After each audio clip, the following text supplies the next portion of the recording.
Shut up and sit down.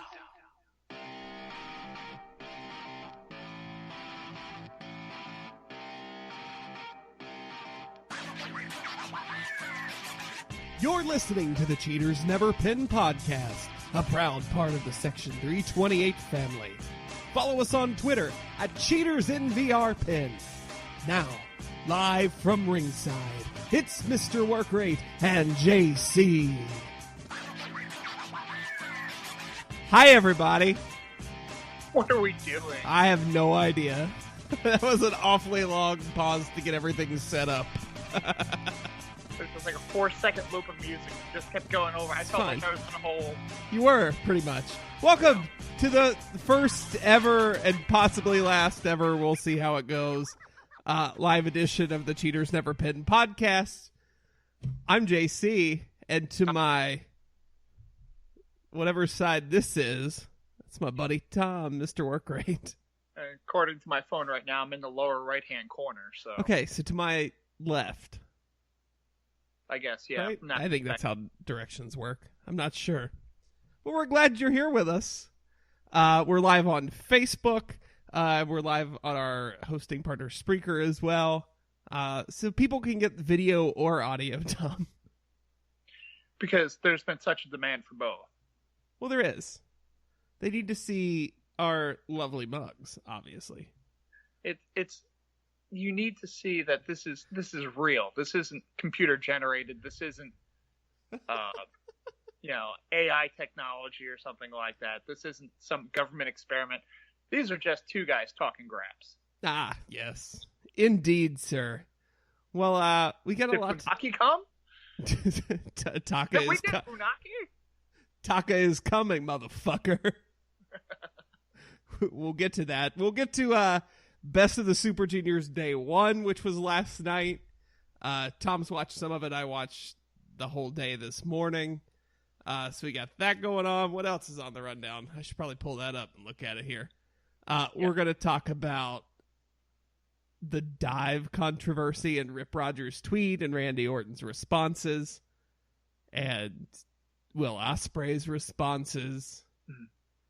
That's a lot of fun. Yeah, Nope. I mean, it's whenever you get different generations bitching about current things, it's always entertaining. Yep, for sure. We're going to talk about Backlash and Takeover, which are this weekend, so that'll be good. And then, like I said, Best of the Super Juniors. We got a traditional 10 count ending with a double death whammy. Ooh. It's been a good week on that front. That's awful. Define good. I mean, I don't know. I feel terrible for it. And then we've got the match exchange, which, Tom, I finally made an intro for it. I'm eagerly anticipating that since I have not heard it. You just told me that there is one, so it's good. I put 45 seconds of work into it. Hey, that's 45 more seconds than I put into any segment that we do here. Well, anyway, we should probably get started. But first, you've already, if you're watching us, you found us on Facebook Live. So go ahead and like our page. Give us that big blue thumbs up. If you're watching and want to interact with us, sure. That's not sure. Sure. Do it right here on the video. Also hit us up at CheatersNVRPin on Twitter. You can do that 24 hours a day, 7 days a week. We're right there for you. You can talk to us, and it's a whole lot of fun. Yeah, I sold the hell out of that. A whole lot of fun. A whole lot of fun. Not a half a lot. The entire whole lot of fun. Right. And if you get tired of seeing our ugly mugs, you can, do the traditional podcast thing and download us on iTunes, Google Play, Stitcher, TuneIn, SoundCloud, and Spreaker. And then, of course, there's the video here on Facebook Live, and we'll get that up on YouTube as well. Yeah, most people enjoy looking at things. Probably will not want to watch this, but... No, I can't blame them. Oh, people want to see, your mic setup and that type of thing. They don't get to see. They just get to see my floating head. Yeah. You look like a professional. I just look like some guy who's just calling in from their house. I mean, isn't that what you're doing? Yeah, but I'm not supposed to look that way. I mean, I should have headphones or something. Should I go get my Xbox headphones and put them on so it makes it look like... look really professional. Oh, then I'm just going to look like I'm playing Xbox, so... That would be brilliant. All right. Throw homophobic slurs left and right. The other 13-year-olds. Yes, just go trolling. Yeah. Full troll. That'd be fun. Teabag. All right, let's dive into our first story. Dive. So, why did I minimize my browser before I did this? That was a poor decision. All right. You just want the whole thing to crash. Yeah. Because I have the Facebook video up and it's a still. This is going great, Tom. Nope. No comment. All right. I was drinking beverage. Hey, I can see that now. Go on a whole rant and... I'm thrown off by the fact I can actually see you. Yeah, I mean, I'm not going to do a whole lot of, like, posing or anything like that, so I went with the idea of just taking the avatar and sticking it in the corner, but no, you wanted live, you wanted actual facial reactions. I have to learn how to make eye contact with the phone. We're trying to build a brand here, Tom. The people want to see you. Hashtag brand. Hashtag brand. All right. Speaking of hashtag brands, Rip Rogers brand. So, in case you missed this Twitter, I don't even know if you want to call it controversy, but what it bears talking about. Let's see. May 13th, so that would have been Sunday night? 4 days ago. So... 4 days ago from right now. Saturday? Yep, there we go. Saturday, he tweets out the following. Every indie match now. Handshake, drawn out move exchange. This is awesome, Chad. Strike exchange, dive, no sell indie strong style, dive, more strikes, no sells, dive, flippy floppy sequence, dive, hit everyone with each other's finisher, then Humpty Dumpty, we all fall down. Fight forever chant, rinse and repeat until every move is useless and means nothing. Dive, take unsafe shot that looks like shit, it hurts like hell, then roll up finish. Handshake and hug after match. Everyone's hand raised. All these guys chant. Go home and type on social media thanking your opponents and company for the match and telling others that they should book these guys. ... Dive.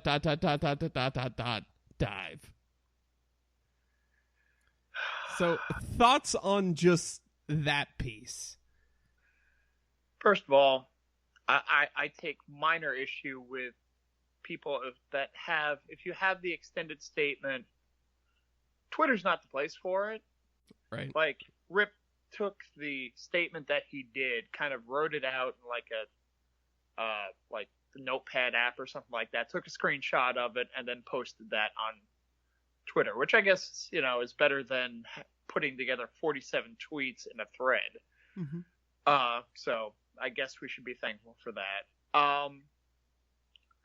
There is nothing more generational than wrestling when it comes to it was better the way it was back when I did it, a generation ago, that type of thing. You're going to run into that. Wrestlers today hear it from guys from the Attitude Era, or catching shit from guys from the 70s and 80s. Everybody rips off everybody else. Is it jealousy? Is it just, the fact that things evolve and become different products? It's a whole bunch of different things. And Rip's not saying anything that other boys have said before about current product versus older product. I mean, Ole Anderson was railing against shit that was going on during the 90s. So it's not like this is going to be a new thing. But it's going to happen. It's always going to happen. in 15 years, guys like Ospreay are probably going to be railing against the new 22-year-olds that I don't know where you go from here. Do quintuple flips off of like building tops and through flaming, I don't know. But it's just how the bitterness kind of goes with, and you have it from the older generation, and you just kind of have to kind of shrug and laugh it off and go, whatever. Wrestling's going to be different. Wrestling changes. Wrestling in the 70s and 80s was different than wrestling was in the 50s and 60s. It's just a transition. It's a transition that happens. And, I mean, you're going to have to learn to expect it, but for the newer guys, you just have to kind of shrug that shit off and just let it go. Right. Which is what, it's what, who was it? It was, the Young Bucks kind of. Yeah, this was in response to, I would assume, the Young Bucks after War of the Worlds, or something from War of the Worlds, which I didn't see that show in its entirety, so I don't know. But I understand what he's saying. I get the fact that indie wrestling especially has evolved to a new standard, and it will always evolve first and faster because it's not under any kind of umbrella that's going to be beholden to massive advertisers and needing to maintain ratings and appeal to the largest possible audience in order to make money. I also feel that he didn't say anything I haven't said before, especially when we were talking about people getting injured and things on the indies recently. In the fact that we have a lot of those same injuries occurring through these moves that probably don't need to be happening. But do you need to say that out loud as a diss like that? Do you need to lay down this hot diss track, Rip Rogers? No, you don't. It's pointless. It accomplishes nothing, and it makes you look like an old, bitter vet. Yeah. I mean, what is it? It doesn't do anything for anybody to tweet that like, oh God, Rip Rogers said it. We better change indie wrestling. That's not how it works. And I mean, Rip has been a guy who's actually been halfway decent on Twitter, responding to people and being vocal just about how the product was, how the product is now, and you don't necessarily have the access to those type of people on Twitter that are regularly engaging in that type of thing. And I mean, it's going to be his feelings. And again, a lot of guys from his generation feel this way because it is a different product. And like you said, especially on the indies, because and indies have been like that too. The fact that you're playing to 800 people if you're lucky, and you're trying to make a name for yourself. You're trying to give these guys a reason to go out there. So a lot of times you have to bust your ass a hell of a lot more than you would in a major promotion. And I mean, not for nothing, Rip, but it's not the early 80s where you could get over in your small promotion or your territory and do well because the other guys are going that way.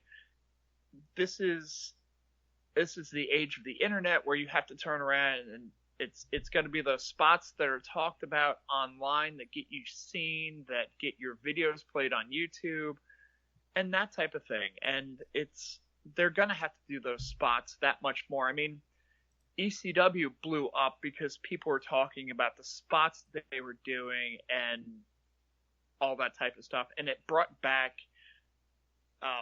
kind of the old school wrestling aspect of the blood and the violence and the different types of plot lines that they did. I mean, ECW begot the Attitude Era, which brought back kind of a rebirth of wrestling.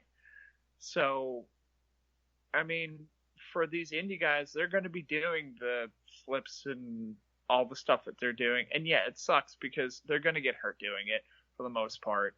And a lot of these guys aren't going to like parlay these 450 splashes into a WWE contract or making, $250 grand a year or something like that and being able to tour Japan on a regular basis. But this is what they have to do. This is their job. And it's it comes off as bitter. It's what it is. It's just, there's enough bitterness from the older guys about breaking kayfabe and the fact that they have social media accounts in the first place and acknowledging the fact that the guy they feuded with, they can be seen together. There was a whole controversy about like the Snapchat picture or whatever that was posted of Braun and Roman like being near each other when they were doing the European tour. Like, people flipped out about that, and it's a different product now. Sorry. It's so dumb in this age. Like, kayfabe is dead. Yeah. There's no bringing it back. So who cares? Just enjoy it for the art that it is. This is very similar to last year at this time when Vader went on that rant about the Ospreay Ricochet match at Best of the Super Juniors. We're revisiting this topic I thought we put a closure on last year. But I guess Rip Rogers is looking to get a match out of it too in Rev Pro. So he's trying to get a freaking payday. Always be working. Yeah. Yep. So speaking of Will Ospreay, within hours after this tweet, he makes a shirt that just says ... dive that you can buy. He's since made 2 more shirts that says, I'm a dive guy, and then one that says, I'm not a dive guy. So he can make money either way. The kid's a genius. It's all about marketing. Yep. Orton right. Yep. So then this thing starts to spread. Randy Orton retweets it, just with ... dive. He quote tweets it. Bully Ray then responds with ... dive, and then the devil horns emoji, and then just says, it's just a picture of him coming off the top rope at War of the Worlds into some flying nothing and or crossbody, whatever. Which leads to Randy replying back. If it'll load.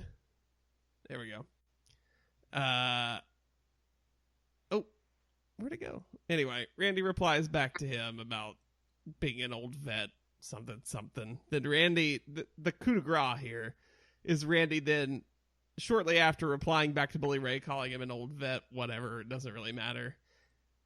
Randall writes, I really need to issue an apology, with a image of notes, of course. He says, sorry to the indie marks, indie guys, and old timers who do dives took offense. Just having a good time over a few drinks in Denmark, closing the SmackDown Live tour, while beating Raw and making over $5 million in the last 11 shows. Now, I know to some that doesn't equate to a standing room only crowd of 150 people paying $8 at an armory somewhere, but in the big boy world, that's called putting asses in seats. So enjoy your flips, dives, and 20 super kicks per match, to each their own. I will go dive back into my 13th title run and get ready to flip when my bank statement comes this month. ... Headlock. He then burned down Twitter and posed. I love Randy Orton. That's all I have to say about that. He's trying to be a smart ass back, but at the same time, he's still Randy Orton, so he's like, I don't give a shit. Like, explain to me again why he's a face. I don't know. He has no concept of how to be a face. No. Because he is such a dick. And that's what makes him such a great face here. But like, yeah, this dude's really a piece of shit, but who cares? Yeah, exactly. He's a fine tweener heel. Yeah. And I mean, yeah, the cool tweener heel, I guess. I mean, but that's the way that's gonna sell. And I don't know. It's hysterical to see him playing a face right now because he's technically a face, but no one knows it. Not even him. No. Yeah, he's getting away with all the crap that he's doing, and it's just so that he's actually fighting heels. But that's the only way that he's a face. Well, that's why you have to pair him with someone like Jinder, who hates America. Obviously. Boo. Boo. Oh, God, I'm having issues with my pop filter all of a sudden. All right. I love America. What the hell did you? I don't know. It keeps falling. Anyway, for those, the reason Tom yells "I love America" is because he flashes his beautiful can of limited edition USA, which is like every flavor of Mountain Dew mixed together. It's a pre-made kamikaze, I believe. Yeah, pretty much. So after Orton issues his apology, Matt Jackson of the Young Buck replies, apology accepted, to which Will Ospreay then replies, apology is not accepted until he buys a t-shirt. Yeah. And those are the two best responses. Yeah. They're just trying to have fun with it.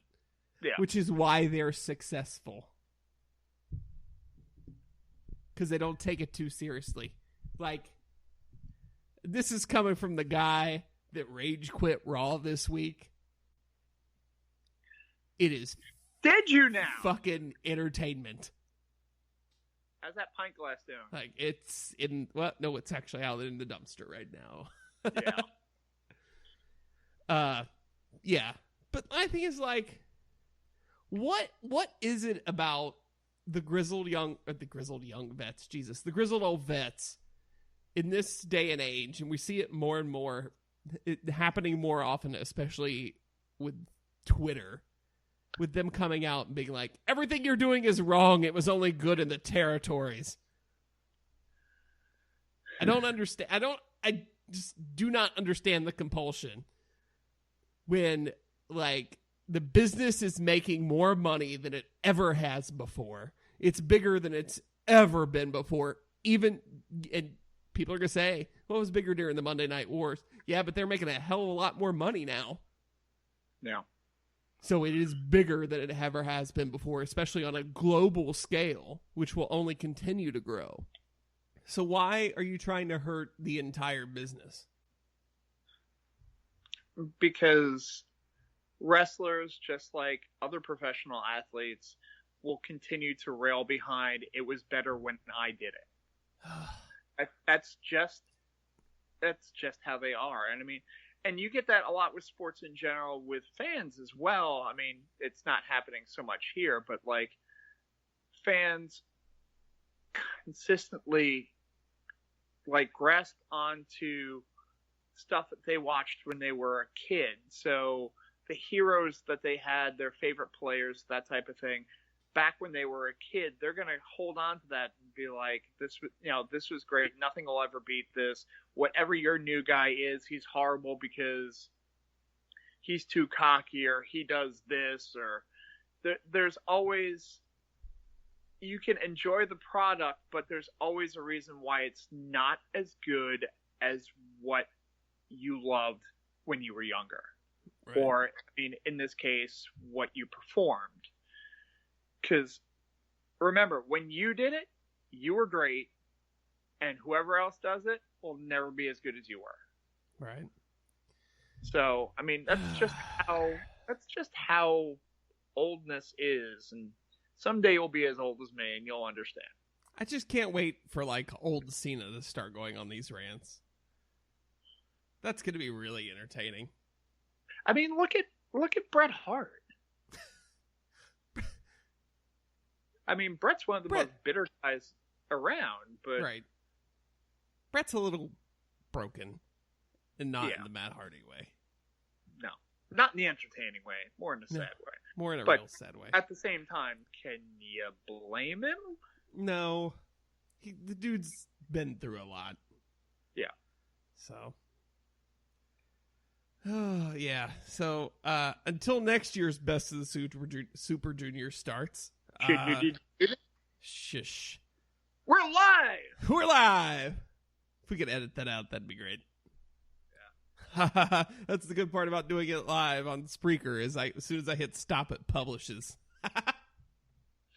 No editing required anymore. I hope.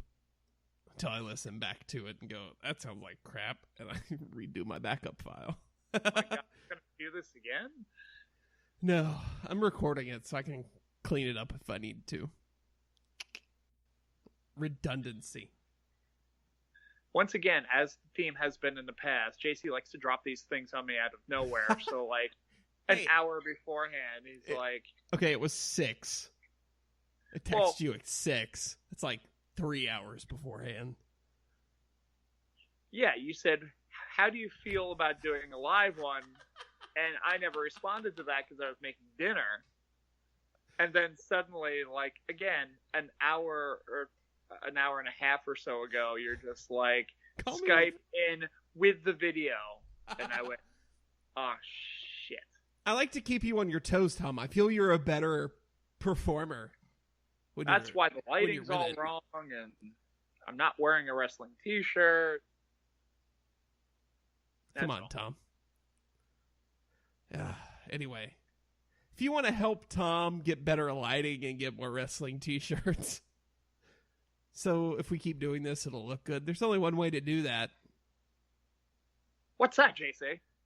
You go to patreon.com/section328 or go to cheatersneverpin.com and click the Patreon button on the front page. And when you do that, you can go on there and contribute however much you'd like a month to this podcast. Now, $1's great, $5 great. We told you last week, if you go in and donate $30 this month, the next month you get to tell us a wrestling documentary, pay-per-view, whatever you want us to watch, and we'll record commentary over it. Well, MST3K that bitch. Yep, the entire thing for $30. But hey, even if you're just feeling it and you can't do it, you just want to give us $1 to say thank you and to buy Tom some lights and wrestling t-shirts, we appreciate that. And I will tell you, I think I said this to you, Tom. Let me pull up my notepad. I've been working on, I gotta get with the CFO, not the guy that writes the entrance music, but you know. Not CFO $. Right. This right here, make sure I get it in frame. Tiers I'm coming up with that I got to share with you to add in for us. Yep, that's the response I expected. Well, I saw a sheet of paper. I didn't want to give it. I didn't want to give it away. I was just proving that I wrote something. Yeah.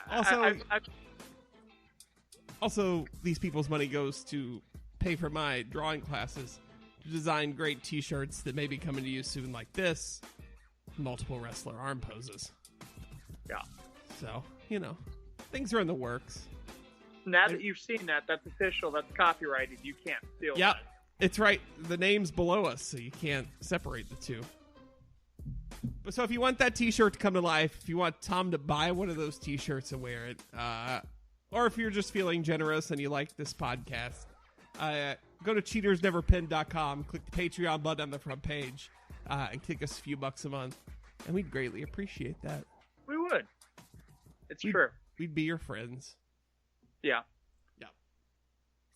All right. Let's talk about Backlash and Takeover. It's a busy week. Especially then when you add in the UK special on Friday, it's a busy few days of wrestling. It's almost like one of the big 4 weekends where you've got Friday, Saturday, Sunday, plus New Japan stuff going on. So oh god, that's right. Best of the Super Juniors will still be occurring.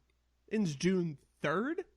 Am I right on that? Finals are June 3rd. I feel like I saw that graphic enough today. All right, let's run through the Takeover card first. Okay, let's do that. Roderick Strong versus Eric Young in a singles match. I believe this got set up on TV this evening. Right now. It's happening right now. Happened right now. Yep. Not 3 weeks ago at Full Sail. No. Kayfabe, brother. Roddy finally get a win? Or do they keep building sanity? The Roddy video packages make me think Roddy. Yeah, I could see it going both ways, but I can also see him getting screwed over in he should have the win, but something happens. Sanity gets involved somehow to screw him over, and Young gets the win. Okay. Tyler Bate versus Pete Dunne for the prestigious WWE United Kingdom Championship. Defended slightly more often than the Universal title. This will be the second defense? Because it gets defended on the special the day before. So, spoiler alert for that. Yeah, so we know the outcome, but I'm looking forward to actually seeing that. Yeah. It'll be good. I'd be very interested to see them throw the strap on Dunne. Well, I mean, it doesn't even matter at this point. So. Yeah. Dunne and Triple H have their little thing going on. So, you know. The Authors of Pain take on DIY in a ladder match for the NXT Tag Team Championships. Now, do you want a little spoiler I read? Okay. So, spoiler for this match. So, if you're watching live, too fucking bad you can't skip ahead. But if you're listening after, you can skip ahead. Pro Wrestling Sheet reported that some singer, whatever, went on Twitter and said, "Oh, I'm going into the studio to record a new music for Johnny Gargano." Just by himself. That's all. She only said Gargano. Now, if she knows anything about wrestling, good for her. Then she just spoiled it. If she doesn't, she may have just said the one name she could remember. But potential breakup coming in. We finally get that Gargano Ciampa feud. Could be fun. The Authors of Pain retain, period. Yeah. No matter what, whether they break up or not. Yeah. But triple threat for the NXT Women's Championship. Asuka versus Ruby Riott versus Nikki Cross. Is it possible for Asuka to lose? Not in this match. I would have said if Ember Moon was still in it, she would have won it without pinning Asuka. But I don't see them ready to put Ruby Riott or Nikki Cross in a women's feud. Or in a women's title feud. If they put one of them, it's Nikki Cross, and she pins Ruby Riott. Asuka's still not getting pinned. Yeah. But due to the live nature of this broadcast, I have to get up for a second. So you're going to stare at my wall for a little bit because I have to put the phone in. So, but I'll still continue to talk, hopefully. This is fun. Let's see. Bobby Roode versus Hideo Itami for the NXT Championship. I want to see Itami take it, but I don't think that's necessarily going to happen yet. But I mean, I think they want to actually have a strong title reign for Roode at least for a little while. Yeah. And Tommy's still got a little time to go to kind of get back into it. For sure. That's how I feel about it. There's no reason to switch the belt to Itami right now. So, why do it? But yeah, should be a fun show top to bottom. Yeah, absolutely. I'm looking forward to it. Yeah, I'll catch it late. I got to work Saturday night, so.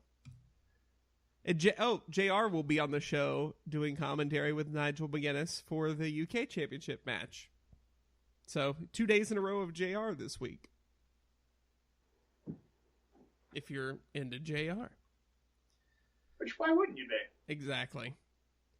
All right, Backlash. On the pre-show, Ty Dillinger versus Aiden English. I'm going to give this match a preemptive 10 due to the victory by Ty Dillinger.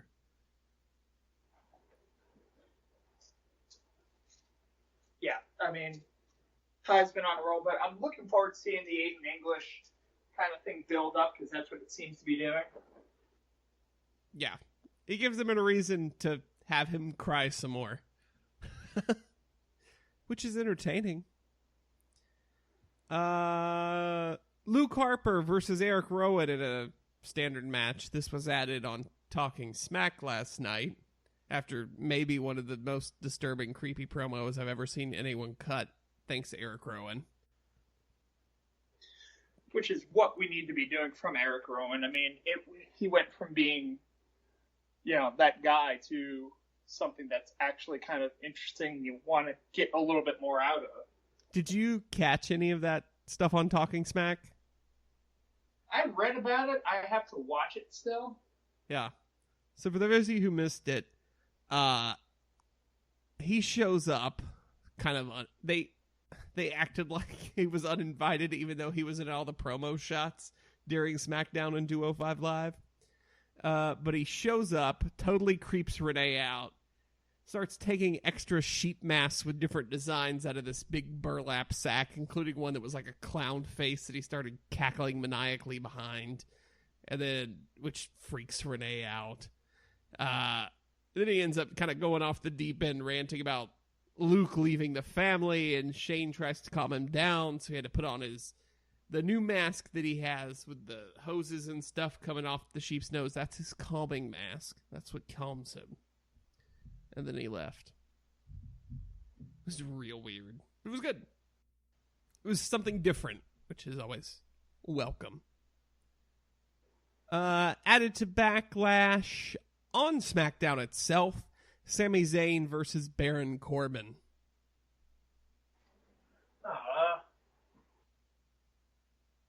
I mean... yeah, go on. I want to know what that reaction was about. I don't necessarily want to see... I don't know what I want to see out of Sami nowadays. But I don't think necessarily...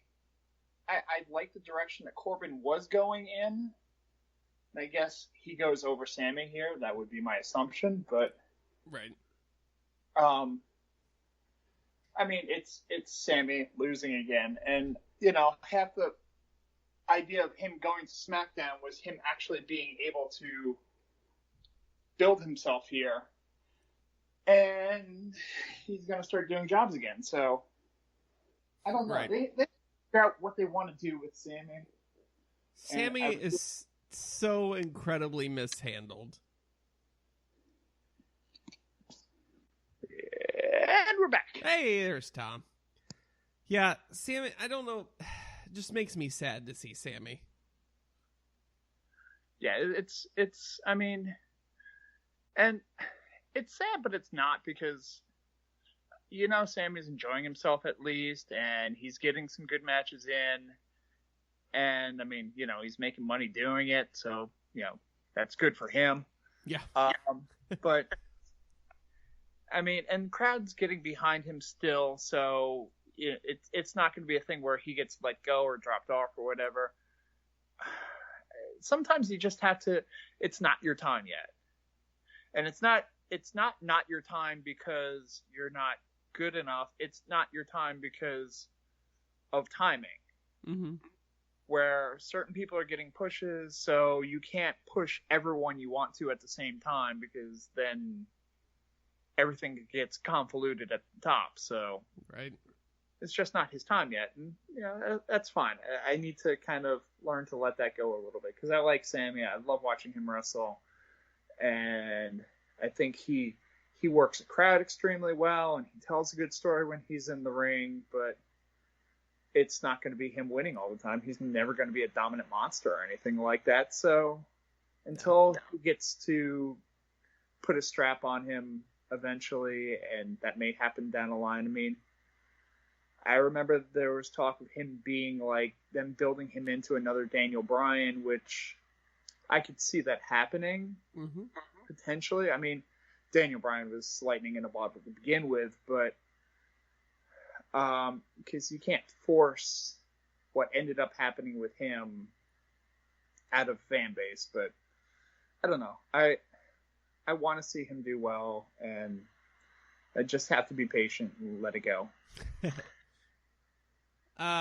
He fills a good utility role, which SmackDown's pretty crowded, so he's gonna stay having plenty of work in that role.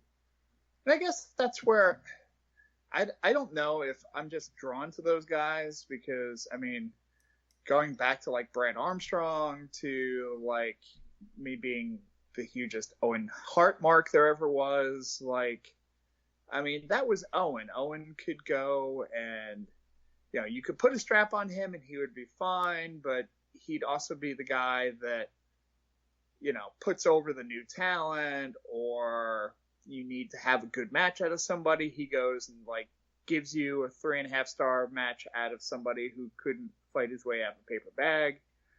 So, I mean, those seem to be the guys that I support. So, right.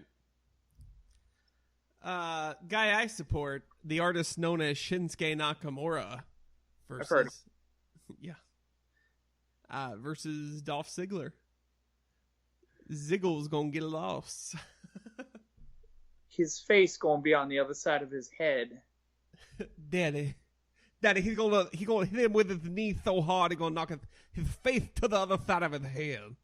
How's that? How's my Dusty? That was pretty good. That's all right. I don't know why I went into it, but it felt right.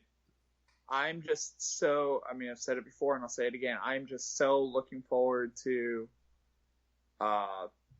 Ziggler taking that knee and just rolling back out of, up the ramp to the gorilla position. End over end, too. It'll be really impressive. It's a lot of core strength. Yeah. Naomi, Charlotte Flair, and Becky Lynch versus the Welcoming Committee. Oh, God, please get rid of that name. Natalya, Carmella, and Tamina with James Ellsworth in a 6-women tag team match. I like that name, not for them, but I like that as a kind of... It doesn't even make sense. Tamina just got there. Why is she on the Welcoming Committee? No, yeah. It's so flawed. She was introduced at the same time as Charlotte Flair was. Yep. But you know how... That's how Mean Girls are. Right. I'm going to assume that Naomi, Charlotte, and Becky win, so Charlotte can then murder Naomi. Just go back to a title feud, right? Yeah, we kind of have to get this out. I mean, outside of the Welcoming Committee thing, there's nothing going on with those three, so have Charlotte get the win, maybe tease a little dissension. Charlotte kind of shows a little bit of her heel ways and ends up getting the pin, and maybe a little disagreement, maybe even get the turn right after the match. Yep. How great is James Ellsworth, though? Last night on SmackDown, and basically telling Naomi and Glow, Royal, and Fire, because that's apparently their name, that none of them can have him. I mean, talk about somebody who's parlayed his one-trick pony into something that's actually like, I mean, he's working with what little he's really got. I mean, again, once the whole AJ thing kind of went over, it was like, well, what are you going to do with him now? And it's working. It's, to the surprise of me, at least, it's working. Yeah. I'm so glad he's there, though. Like, he's getting to live his dream. I'm assuming this is part of his dream as a pro wrestler. No. I hate making money. Aw, shucks. I really hate that I had a top-selling shirt on WWE Shop. It is the worst to perform in front of more than 200 people. Yep. Kevin Owens versus AJ Styles for the United States Championship. This one's tough to call. I'm going to assume that AJ loses to further the feud. Yeah, you can't have Owens drop the belt, get it back from Jericho the next day, only to have him drop it again at the next pay-per-view. Mm-hmm. You got a little bit of continuality, and plus, it just maintains Owens's, face of America type thing to have the U.S. title. So, yeah. I don't know if it gets transitioned into, again, a little bit of interference so that AJ gets screwed out of the title, which transitions into AJ's next feud. I don't know, but I mean, it's not going to be going over clean, but no. Yep. The Usos versus the Fashion Police, Breezango, for the Tag Team Championship. I just want to pause before we even talk about this match and talk about how much I love the Fashion Files and how it may be my favorite thing on WWE TV right now. The best thing that they could have done is just let the two of them go. Yep. Cut your own promos, write your own material, and I assume they're writing their own material, or at least whatever writer that's assigned to them is actually in touch with their personalities and working with it. Mm-hmm. So, I mean, and that's honestly how you get the best promos is you take their natural personalities and you build that into the actual writing. Yeah. That's why Roman's been so uncomfortable whenever he cuts promos, because he doesn't feel comfortable delivering the lines because that's not him. But when you've got two smartasses like Fandango and Tyler Breeze getting the material that they can do and getting an opportunity now finally, because I mean, they haven't had the opportunity before. And I guess that kind of shows too, is that it's like, okay, we gave you nothing and you still ran with it and fans got behind it. It's almost like the Zack Ryder type thing where, we had nothing for you. We had no desire to do anything with you. And you decided, you know what? I don't care. I'm still going to bust my ass and actually put something behind this gimmick, and it's worked. Right. Let's see. Oh, I was like, why is this all out of order? It's because they put the pre-show match above the... Anyway. Let's see. Assuming title change, by the way, or are the Usos going to kill him? I think day one will still be H, and the Usos will retain. Yeah, I unfortunately think the same thing, just because... They could keep this feud going to Money in the Bank without an Yeah. issue. I'm fine with another month of these. And the Usos have been great lately. I love everything about this feud. There is no bad part of it. And who else is there to, bring in? It's fine to keep the two of them. The tag division doesn't need to be everyone. Right. You can have two guys.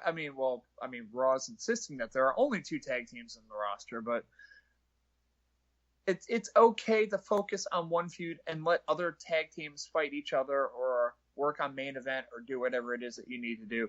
You don't need to stick every tag team in every match, which is what SmackDown seemed to do before the brand switch. So, yeah. Which is why none of them ever got over. No, because you were working 2-minute matches because it was either like a 10-team elimination match or a gauntlet match or something like that. Yep. And yeah. All right. The main event. And I can't believe I'm about to say this is a main event. Yeah. Randy Orton defends his WWE Championship against Jinder Mahal.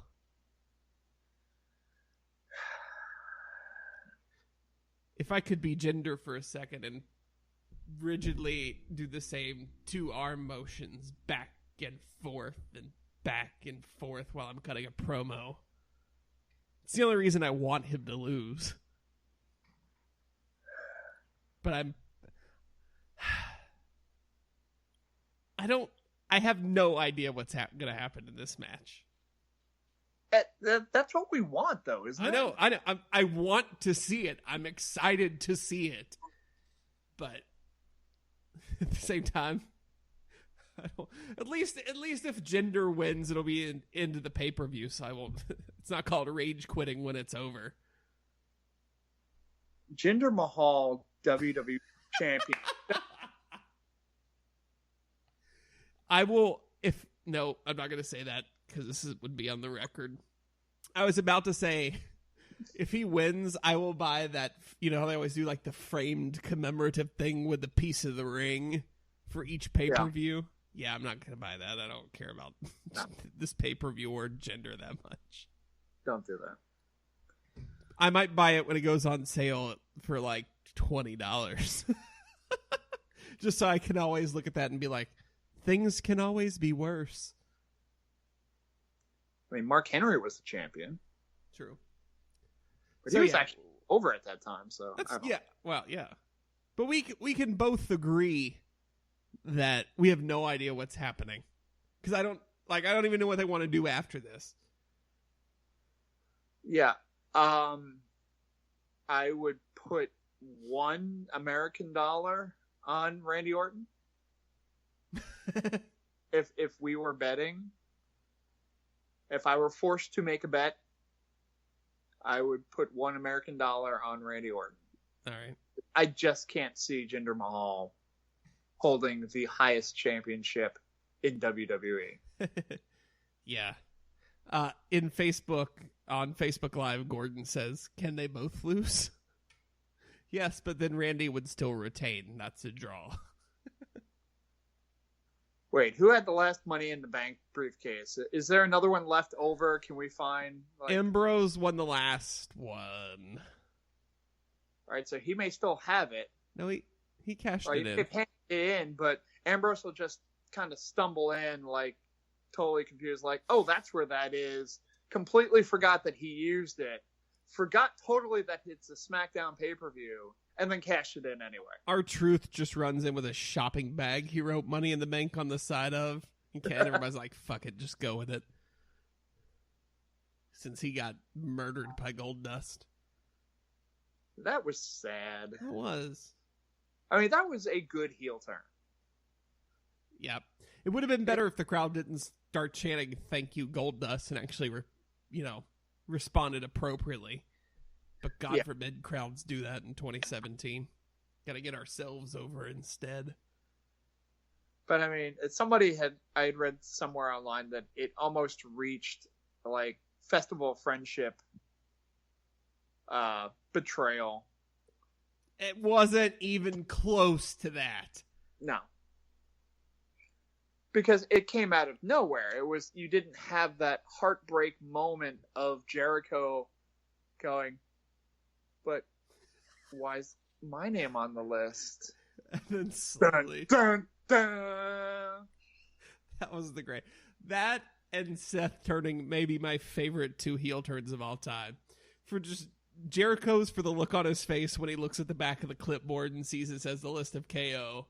And then Seth hitting Roman with the chair simply for that one guy you could hear in the background screaming, "No!"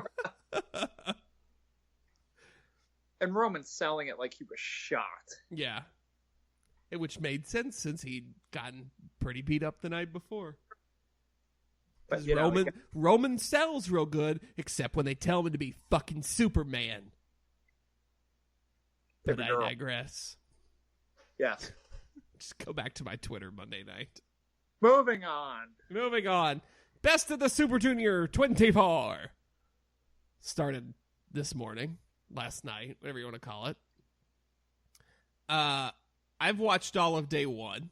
It was a very enjoyable show. It's not like you're going to see a bad match unless something just goes wrong. Taka coming, motherfucker. Let's go.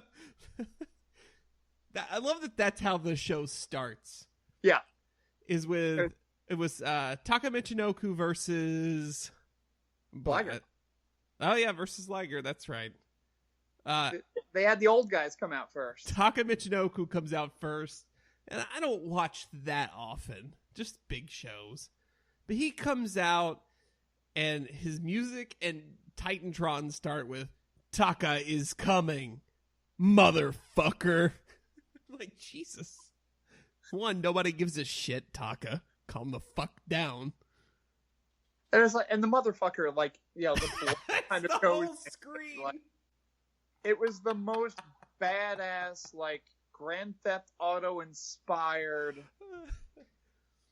And it's still hysterical because Taka, despite the fact that he's like 45 now, still looks like he's 19 years old. Yeah, well, and he's got that awful. He's starting to show his age a little bit now when you see him. He's got that awful haircut. It's not Tai Chi level awful, but it is awful. Like the blonde streaks and the one. It's fucking terrible, dude. Liger won, though. No, he didn't. You're right. That was used wishful to thinking. step shit. Yeah. Goddamn Taka. Because I don't. He told me he was coming, and I didn't listen. Yeah. I don't think Liger's. Well, Liger has to win a match, right? This is his last Super Junior, right? Yeah. Yeah, he'll win at least one. I mean, he's probably the least. I mean, if you had. Because he's 52. He's going to be 53 this year. It's unbelievable. Goddamn, we're old. But, like, and it's awesome, the fact to see him still in the ring. And I watched him, and I mentioned it to you. It's like, I still get goosebumps. And I hear his music, and I see him come to the ringside. Because, I mean, again, I gave you that assignment before for that match. I mean, I was watching matches of him in 1992, and here it is 2017, 25 years later, and I'm still watching him, and I'm still hearing the same, well, not the same theme music, because he had whatever theme music he had in WCW, but I mean, and he's, it's the same guy, and it's just, there have been 4 Tiger Masks, but there's only been one Liger, and there will only be one Liger. Yeah. They won't continue Liger when Liger is done. No. Which I'm fine with. Yeah, it's fine. Because he was meant to be that character. I mean, it was just him. Like, Tiger Mask was a thing beforehand. I guess Liger was based on anime beforehand as well, but, I mean, it just got so associated. I mean, it was based on an anime, not on a wrestling anime. It was based on, like, a more traditional Japanese kind of anime, whereas the Tiger Mask anime was about a wrestler who was Tiger Mask. Yeah. So you could fill people with that for decades, basically. Mm-hmm. Although it is weird to think that Tiger Mask 4, who we just kind of shrug and go, oh yeah, it's Tiger Mask 4, has been Tiger Mask longer than all the other Tiger Masks combined. Right. So. Well, Ibushi, I guess you want to keep Tiger... When Tiger Mask 4 is done, do they just go to Tiger Mask W? I don't think so. I think think that's the new brand. W is solely meant for, like, the live action of the cartoon series. Right. It's to use comic terms, it's not in canon. It's completely separate. Tiger Mask W isn't ever going to compete for a title or anything like that. He's just going to fight the characters that are in his comic in, like, actual 3-dimension real life. It just gives us a chance to see Kota Ibushi, and I'm fine with this. Yeah. Volador Jr. took out Tiger Mask. Saw a little. Did you see that one? I started to watch it, and then I realized I had to watch your assignment, so... It was pretty good. Volador, there's just something that... Volador is a very good wrestler. He just doesn't grab me. I don't know why. I'll watch him, but I'm just not enthralled to watch him. Right. Ricochet and Tai Chi, which Tai Chi just gets under my the whole like Is coming that the in Billy singing his stuff? music, huh? Oh, that's Tybo. I'm sorry. Him coming in carrying the microphone and mouthing his music with the hot girl and with God, I hate it. It's such effective heel work. But it doesn't matter. Ricochet beat the shit out of him because he's Ricochet. He's the king. He's king. Bushi and ACH. ACH gets the win, which was awesome to see. Yeah, I need to see more of him. Yeah. El Desperado defeats Kushida after, as I tweeted, he used everything in the heel rule book. He had the belt out and was trying to attack with it. Hit riff distractions, everything. It was great. Will Ospreay and Marty Scurll, so good. We'll talk more about that when we get to Match Exchange, Yeah. since that's what I gave you. Yeah. I loved it. A classic match between those two. Those two do not have a bad match together. No. Taguchi and Kanemaru. It was Taguchi and Kanemaru. It was a good come down match after Ospreay and Scurll before the main event. It was a fine match. Right. I didn't hate watching it. Taguchi picks up the point because he's the funky weapon, and that's his butt. Then Dragon Lee and Takahashi, which was the main event. Holy shit, these two are so good. These two have killer chemistry. I think we're going to see a lot. Dragon Lee is from CMLL. I think we're going to see a lot more of him this year. I mean, granted, he's tied up with CMLL and New Japan through that partnership, but I think that name, especially with this feud going with Takahashi, is going to keep going. But I mean, that's what Best of the Super Juniors is. It's a coming out party usually for somebody. Yep. That's how Ospreay got so hot. Yeah. And Ricochet last year. They were the two that came out of it looking the best. Just because of one match. And then Ospreay goes on to win. The first Gaijin. Will he defend? We'll find out. And then Ring of Honor War of the Worlds was Friday night. I didn't watch it. I've seen bits and pieces. The most important part was that Adam Cole got fired from Bullet Club. Baby. And Marty Scurll replaced him.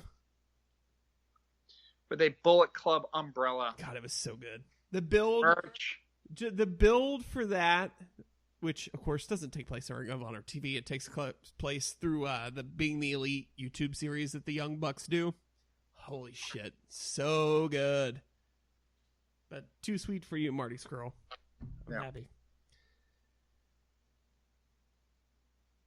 And if you want, I had no transition to tell you that you should go to cheatersneverpin.com and click on the Amazon button. I'm just going to go straight to it. Okay. Yep. So if you shop on Amazon, which you do because you're a human in the year 2017, before you go to amazon.com, stop yourself. Go to cheatersneverpin.com. Click on the Amazon button on the front page, and when you do, you're going to make your purchase like normal, and without charging you an extra dime, it's going to kick back a few extra cents to the Cheaters Never Pin podcast, which we greatly appreciate, to help us pay for things like live podcasts and equipment and time to get lighting and wrestling t-shirts for when we do things live. Uncrustables, the unofficial sponsor of the Cheaters Never Pin podcast. I'm going to keep tweeting at them boys. God, that'd be so great. But in the meantime, buy your Uncrustables by going to cheatersneverpin.com, clipping the Amazon button on the front page, doing your shopping like normal, and we get a little cut. So thank you for shopping with Amazon and for visiting cheatersneverpin.com. You know, they have the Uncrustables they have like the Nutella instead of like peanut butter Huh. It's not my thing, but I'm sure you tell can get those on Amazon. Yep. All right, let's go into the 10 counts. Oh, that was too low. Let's try that again.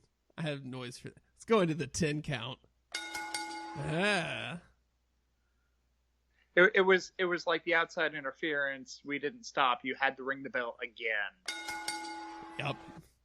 As a one-time professional timekeeper, I can tell you how important it is to ring that bell loud. Number 1, Hiroshi Tanahashi apparently injured his bicep at War of the Worlds. The severity is unknown, but we're waiting to see what kind of, depending on the severity, what kind of damage this may do to the G1, which will be coming up soon. Well, yeah, I mean, if it's that bad and it knocks him out, better to have it happen now than to have it happen during G1. Yep. At least way, if he's hurt and they realize that he's going to be out for any period of time, they can replace him, which can sometimes be interesting because then you get that person that you didn't expect in the G1, whether it be Gaijin or it's the guy that, is like 50 something years old that they stick in there and he ends up having a, last minute, last hurrah type deal. Like, I just thought of his replacement. It's Billy Gunn, isn't it? I was going to say Bully Ray, since he's under ROH contract. Oh, I could. It would be awful. I love Bully Ray. It would be awful, dude. Why not? Yeah, I'd still watch it. Number 2, the trailer for the Netflix-produced series about Glow, the Gorgeous Ladies of Wrestling, has been released. Did you watch this trailer, Tom? I meant to. I did not. I know I'm a hard person. Looks great. I'm looking forward to it. I seriously very excited. Because I am a fan of Alison Brie. I actually watched that crap show back in the 80s because, well, it was wrestling, and I watched anything that was even remotely related to wrestling. And if you can seek it out, I don't know, I guess it's probably on YouTube or something like that. Yeah. It is garbage because, and they'll go into this obviously in a regular show, there was maybe like 5 actual wrestlers in the troupe, and the rest of them were wannabe actresses and models and things like that were just there solely for appearance and could not work a lick. So it was, yeah. But I'm looking forward to the series. Any kind of wrestling kind of show where the behind the scenes and all that type of thing is interesting.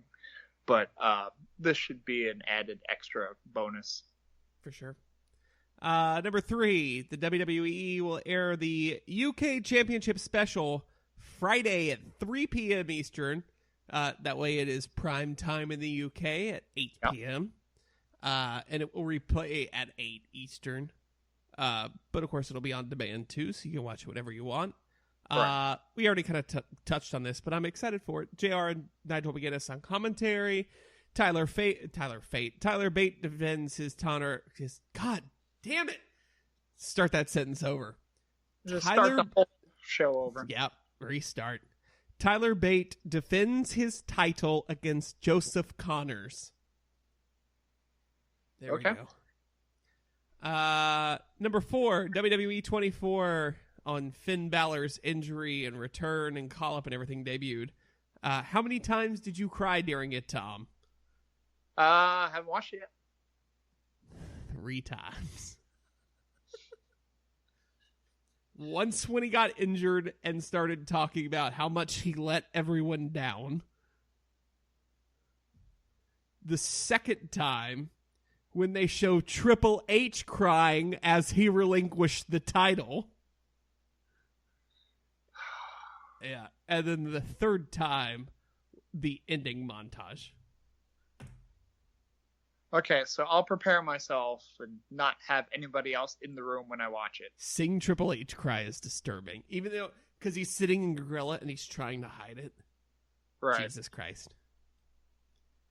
Number 5, Eva Marie will not be returning to Total Divas next season. Producers are currently interviewing replacements. So my assumption is that all the rumors of her being done are true, and she is out of World Wrestling Entertainment. Yeah, she done. I mean, she's been done for the most part. I mean, pretty much the Total Divas thing was the only thing that was still leaving her connected with WWE, and with that done, I really wish she would have had that wellness violation, because the build of her actually needing to wrestle was great. Yeah. But things always happen, so it is what it is. Number 6, Sami Callihan has taken over CZW Creative. Sami Callihan, the former Solomon Crow of NXT, the Callihan Death Machine on the Indies, big star in PWG, I think also up in AIW. But yeah, this could explain some of the title changes they've had in having 2 new title holders in the last week, including Leo Rush, who's their new TV champ. And the initial surprise being that CZW Creative is not just a box full of fluorescent bulbs.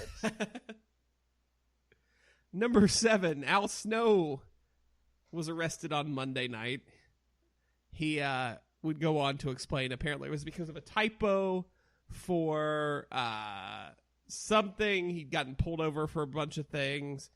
He'd gotten it taken care of. There was some typos, so a bench warrant was issued for him. He was arrested, got booked, paid his fine, and released. But it was kind of a mix-up, and he did whatever he needed to do. But yeah, Al Snow got arrested, and there's a mug shot on the internet. Is it him and Head? Nope. Oh, that's disappointing. Exactly.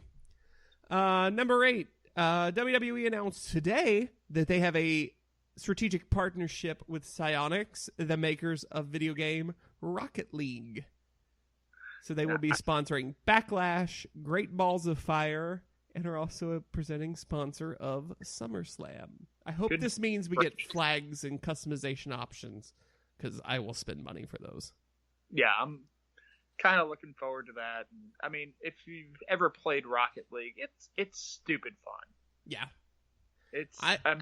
I'll routinely play it when I'm like, I want to play a video game, and I only have like 20 minutes to do it. Cool, let me play a couple matches of Rocket League. I don't technically own it. My son owns it because he wanted that game so bad. He's like, I will give you money. I'm like, okay. I have it. It's fun. Yeah, it's fun. Let's see. Number 9. Here we go. Pretty boy Doug Summers passed away at the age of 65 years old. He was best known for his run as a tag team champion with Buddy Rose. He was managed by Sherry Martel. Had feuds with the Midnight Rockers of Shawn Michaels and Marty Jannetty. And in 2011, he sued the WWE for using footage of his matches on DVDs and Classic On Demand. Which always works well. Yeah. Go ahead. Sorry. No, I was just going to say, I mean, traditional old school worker, worked his ass off. He was a very good worker. Like him, unlike most of the dead people that we end up talking about here, I've actually seen matches of his. And again, he was a strong worker. Him and Buddy Rose, I can remember being younger and seeing the two of them put together and going, who the hell are these guys? But they worked really well as a team. He was not a talker in the slightest, but he could work. And I think he ended up doing some jobber type work with WWF later after the AWA folded. But I mean, he was kind of getting older to that point and just kind of wrapping up, and I guess did like territorial stuff. But good worker, and I may be talking about him again later. Ooh. Foreshadow alert. Foreshadowing.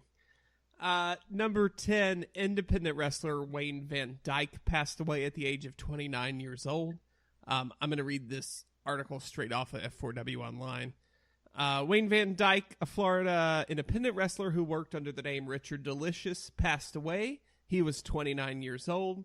News of his passing was first posted on social media, and his family confirmed it on Facebook. He'd been in critical condition since suffering 3 heart attacks on April 29th during a Ronin Pro Wrestling show in Florida.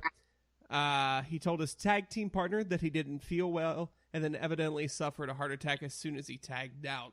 They started CPR for him and immediately rushed him to the hospital in an ambulance. He suffered a second heart attack in the ambulance and a third one in the hospital. He also had broken ribs from the CPR, which punctured one of his lungs. He was placed in a medically induced coma to prevent more heart attacks, but he never fully recovered from that. Apparently this shook, as it would, any kind of small community, but Florida independent wrestling pretty deeply. I know also Gabe Sapolsky put up a post on the Evolve newsletter that comes out every week. I guess this gentleman had traveled with them and worked with them producing shows every week too, so Gabe was pretty close to him. Yeah, I was just going to say, it's unfortunate when somebody who's 29 years old dies. Heart issues are something that, especially at a young age, you don't expect. You don't go to your doctor talking about that. And a lot of things like this go undiagnosed until something bad happens, or it's, in this case, too late. So it's heartbreaking to hear, and I feel bad for his family and those close to him. And, thoughts and prayers. Yep. All right, Tom, are you ready? I'm bracing myself. It's time for the match exchange. Match exchange. Nailed I was it. not that. That was wonderful. Do you want me to play it again? Do it again. Time for the match exchange. Match exchange.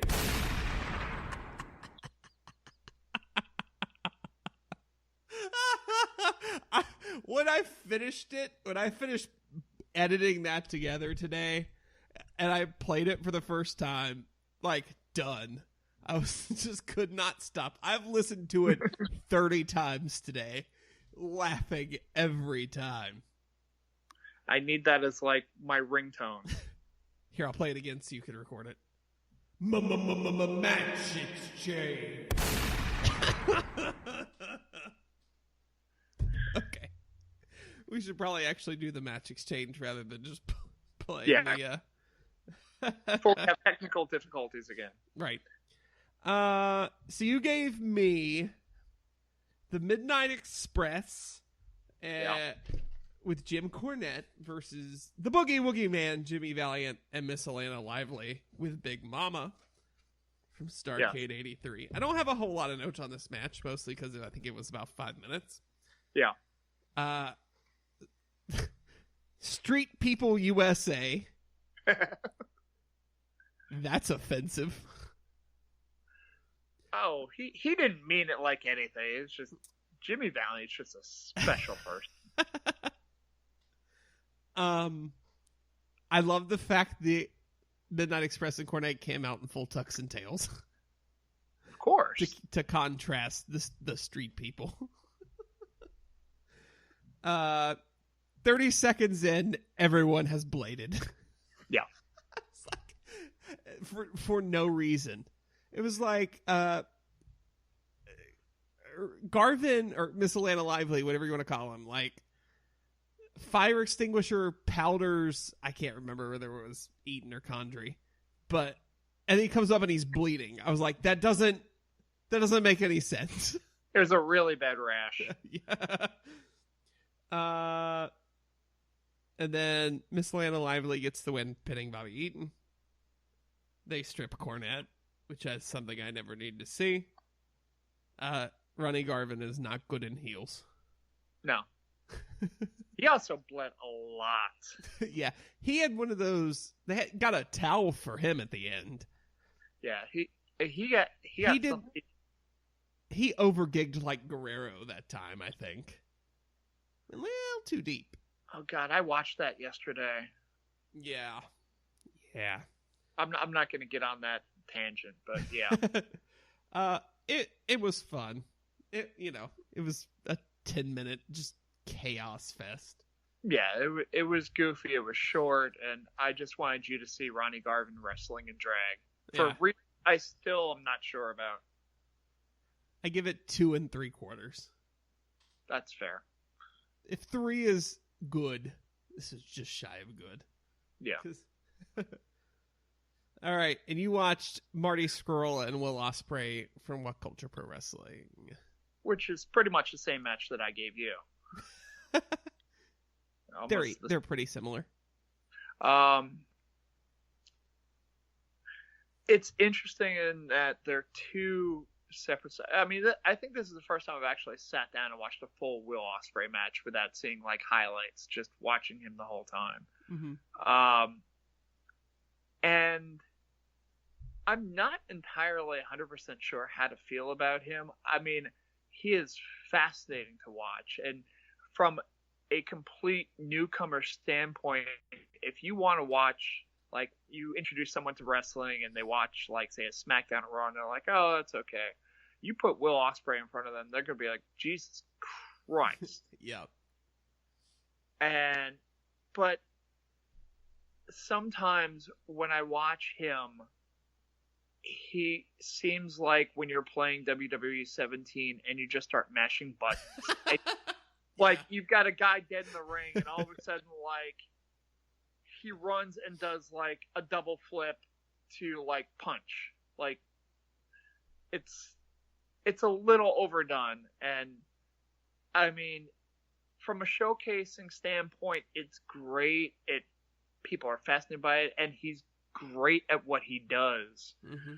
But, like, I can see why he's especially polarizing to old school guys, just because, like, I mean, people wigged out when Muta would do the flash elbow, and I mean, Ospreay does flash everything. Scroll's like the perfect, like, foil to him. I mean, he does every heel thing by the book. He is just perfect dickish heel. I love the finger break. I love just some of the other stuff that he was doing. Mm-hmm. And I love the fact that, like, it seemed like I didn't get to watch the whole match from this morning or whatever, technically last night or whatever it was. But their ending sequence, I got to see the end of their Super Juniors match, and their ending sequence and the ending sequence in this match were very similar, except for the fact that the finish that I thought was going to happen, where Scurll catches Ospreay, like, off the top into the chicken wing, which is a tremendous spot. Mm-hmm. Every time. Yeah. I popped hard when I saw that the first time, and I thought that was the finish in that What Culture match that you gave me, and to see him fight and to see him come near tapping and just kind of making the motion, is he gonna tap? And Ospreay worked that well and then managed to get himself to the ropes and ended up winning the match. To see them do pretty much the same type of finish yesterday, or whatever, with Ospreay getting caught again, but this time not being able to escape, and Scurll getting the submission victory. Again, that's what I was expecting, and it was just a lot of everything. It was a really entertaining match. So, how many stars? I will give it 4 1/4. Ooh. Because again, it was really entertaining. The psychology was mostly there. He gets a little flippy for me, but yeah, that's just a personal preference type thing that has nothing to do with it being wrong or bad. It is what it is. All right, what do you got for me this week? Okay, so I had initially put 4 matches on a sheet of paper last week, and I gave you one of those. And when Doug Summers, I read that Doug Summers died, I said, all right, this happens to be in connection with another one of the matches that I put down. So you're getting this one. Did you kill him to do this? Anyway.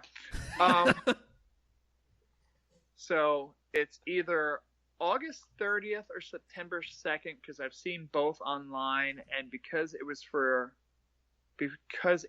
taped, I'm not exactly sure of the exact date, but the year is 1986.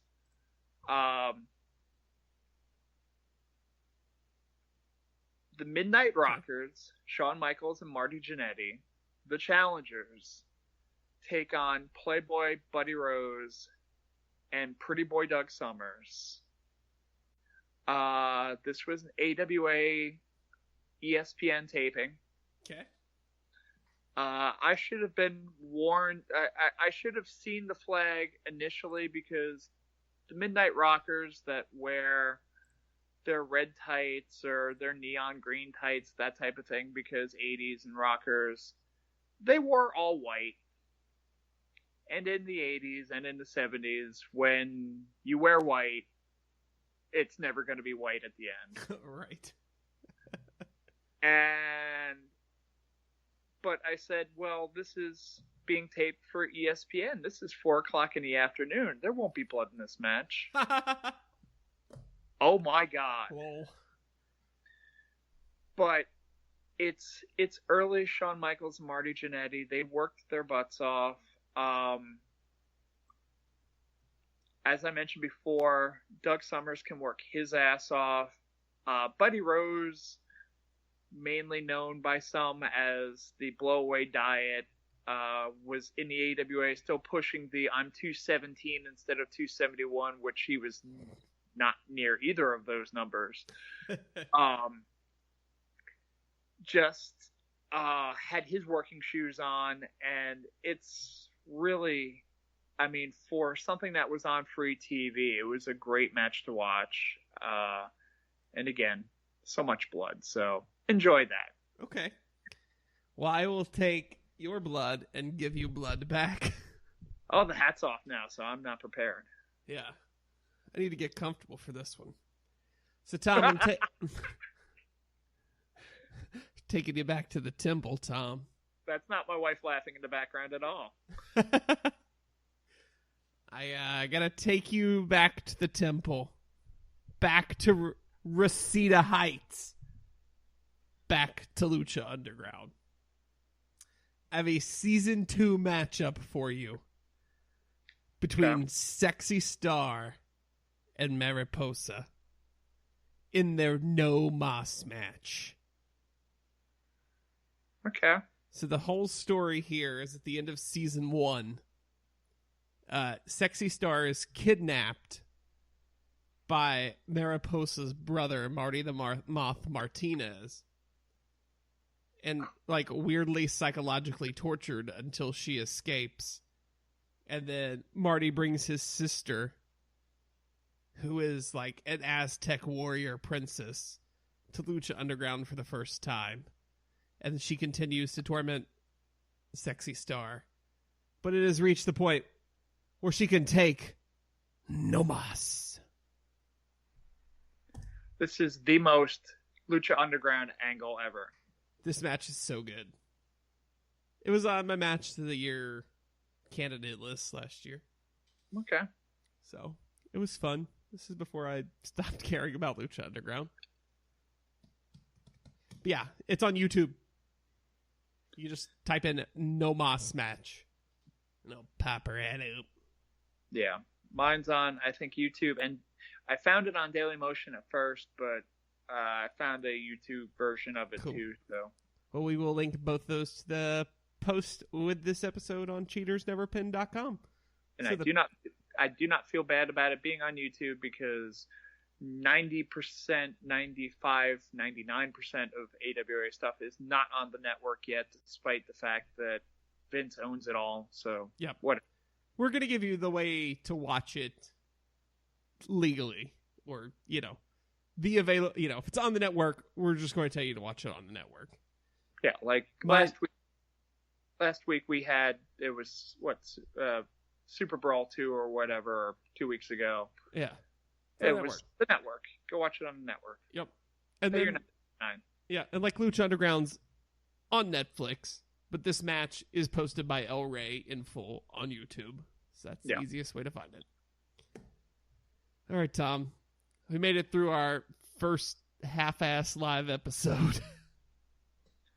We almost made it through unscathed, and then my computer melted down. That was terrible. So for those of you listening to this on iTunes, Google Play, Stitcher, YouTube, SoundCloud, or Spreaker, that's why there's a big edit, because my computer melted. And it's still, super hot to the touch. Close some tabs. Jeez. I was doing that the whole show, and then I don't know what happened. You know what caused it? It knew what time it was. It knew it was time for the match exchange. Just taking all of my wife's willpower not to laugh right now. That is the greatest thing I've ever done with my life, that's sad. But whatever, I don't give a shit. All right, Tom, tell the people where they can find you on the internet. Hit the Twitter machine, go to Mr. Workrate, MR Workrate. Use the little @ symbol beforehand because that's how Twitter works. Friend me on Facebook, and I'll delete it anyway because I don't know who you are. Unless I know who you are. Something, pictures of kids. Yeah. I'm on Twitter at JCBOBBITT. You can find the show. Just you count that in your head. We can never do this looking at each other again. Yeah. I check it because there was the one time you misspelled your own name. Yeah, I got it. I'm super conscious of it now. You can find the show on Twitter at CheatersNVRPin and also on Facebook.com/CheatersNeverPin. I told you all the places to download and also rate, review, and subscribe to the show. We appreciate it. We do. CheatersNeverPin.com for your Patreon and Amazon needs. Hit it up for everything. So next week we won't be live on Facebook because it melts my computer. Literally. But Spreaker Live works. So maybe we'll keep doing that. Who knows? We'll find out. Tom's just blankly staring at me, so I'm bailing. Your video feed's about 3 seconds behind, so I'm just hypnotized. Okay. Great. All right. Well, for all of us here at Cheaters Never Pin, I'm JC. I'm Tom. And we'll catch you on the flip side.